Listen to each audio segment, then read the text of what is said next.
You're only allowed to ask me one question. No, I'm just seriously, on that, first of all, her answer was totally disingenuous. That department and she has never put out a report talking about look out for mosques, look out for Islamic terrorists in our country, look out for the fact that very few Muslims come forward to cooperate with the police. If they had sent out a report saying that, they'd be held to pay. The New York Times, everybody would be screaming. But instead, she sent this to the police around the country, and she talks about intelligence. There's no intelligence saying we have to worry about veterans. Anyway, you have to worry about anybody else coming back, or anyone else, any college student, or you said John Wilkes Booth being an actor, or people who are angry. There's always angry people out there. But to send out an official Department of Homeland Security report to local police indicates there's something there, and there is not. And she knows that. Know what. And again, the concern is what type of impact does this have on troops? It has to be demoralizing. It has to be demoralizing. It has to be demoralizing. They have to be thinking, I'm risking my life over here, and I'm staying away from my wife and kids, or my husband and kids, my job,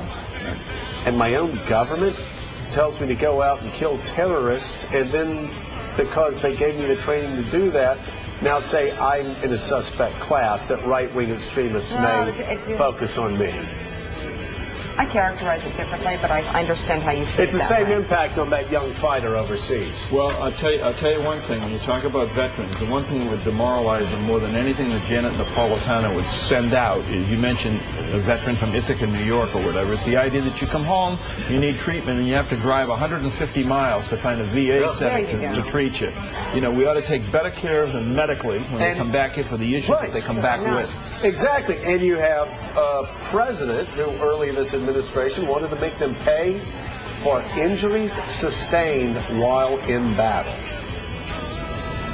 I don't get that.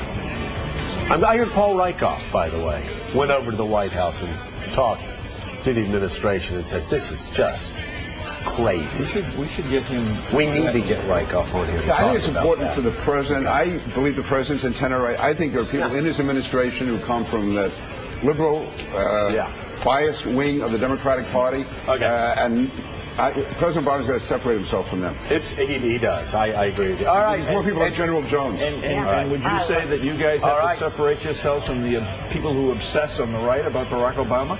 I said it before. I think it's wrong to be piling on the President of the United States. Congressman Peter King. Goldberg. Thank you very much. He separated himself from me. Congressman Peter King, thank you. Coming up next.